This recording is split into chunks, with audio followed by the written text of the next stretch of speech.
Matt, so you've changed the ending for Epic 2014 to 2015, a bit more upbeat. Why did you do that? Well, when we originally created, I mean, I recall that the first words of the presentation are, it was the best of times, it was the worst of times. And I think, I mean, that we very much did hold that to be true, that it's not just, a lot of journalists, media, and professionals especially, looked at Epic and saw unmitigated bad, just the death of the industry, just doom, gloom, destruction, and we wanted to kind of bring some balance to that and point out that no, there's a lot of good to be found here too. I mean, the energy of people creating, in a way, engaging with media in a deeper way than they ever had before, is powerful and shouldn't be neglected and shouldn't be overlooked. So there's a kind of debate, isn't there, the optimist versus the pessimist? So you're an optimist these days? No, I would say that I'm both in balance. That actually there was a great blog post on a blog called Technology Liberation Front just the other day, kind of encapsulating a few of the thinkers on each side of this equation, the techno-optimists and the techno-pessimists. On the pessimist side, for example, Nick Carr, Andrew Keen, who just wrote The Cult of the Amateur. On the optimist side, David Weinberger, Clay Shirky. And you know, I think the real thing to take away is there are merits to each. We should be careful. While the internet allows, I think it just exacerbates so many of the tendencies of humans communicating. So our id comes out sometimes on the web, but our superego is also there. You know, our better angels are also represented here, and there's a lot, I think there's a lot of both.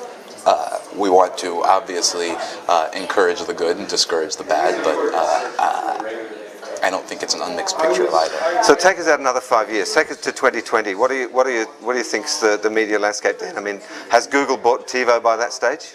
Have we got Google's on by 2020? I'm not sure that Google's bought TiVo, but what I'm going to say is Epic, a lot of folks interpret Epic, I mean, as, you know, we push them to a certain extent, as a prediction of the future. And tongue-in-cheek, in a tongue-in-cheek manner it is. But more essentially, Epic was intended to be a description of the world as it is. What our media's consumption habits are, and what the implications of those media consumption habits are. So the things that we said were true, that would be true in 2014 were very much the things that were true in 2004.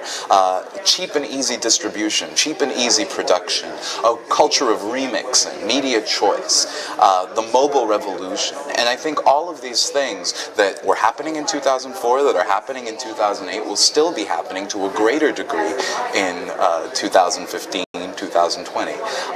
We will find that things that today seem just beyond us and unthinkable will be a lot easier for us to do. We're discovering, I mean, every day, if you think about it, just 5 years back, editing video was not a layperson's skill. Today it is. Today, grandma's editing video.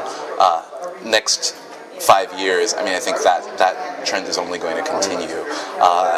The mobile revolution, I mean, not a lot of people related to the idea of the web on their phone 4 years ago, 5 years ago, and today that's ubiquitous. I mean, today, in many, many corners, folks just can't get away from the web wherever they are. But what about the economics of the situation? I mean, one of the key things that I really enjoyed about Epic 2014 was that you were pointing to a future in which the main media giants were still firmly in control and still basically were owning everything. The web wasn't free anymore.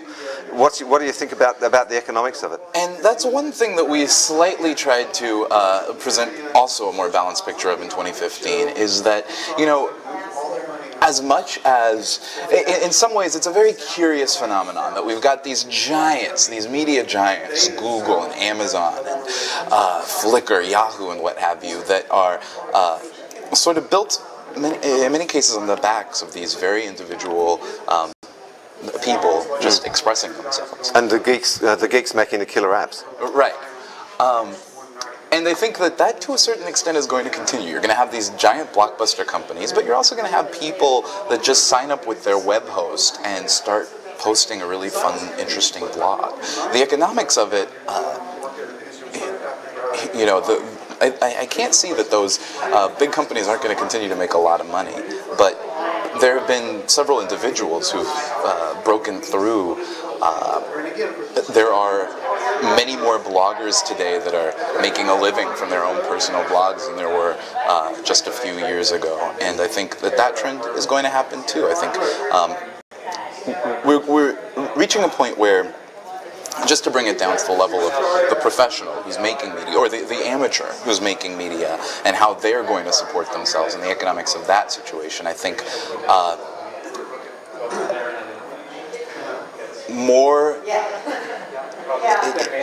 the trend that is currently underway will continue, of really talented people who are really passionate about creating things on the web and sharing them with people, finding ways to support themselves, emerging out of the crowd, and maybe they're Perez Hilton who gets pulled into VH1, or maybe they're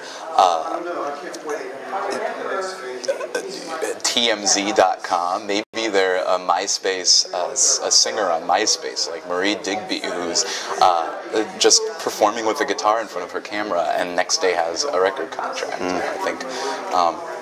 I think that trend's only... It's a talent pool then? Yes. But the big guys kind of select the best fish out of that pool at some point. One of the things that we said in Epic 2014, you'll remember, is a new generation of freelance editors has sprung up. They are paid by Google's massive advertising revenue and popularity in proportion to the popularity of their contributions. And that's AdSense.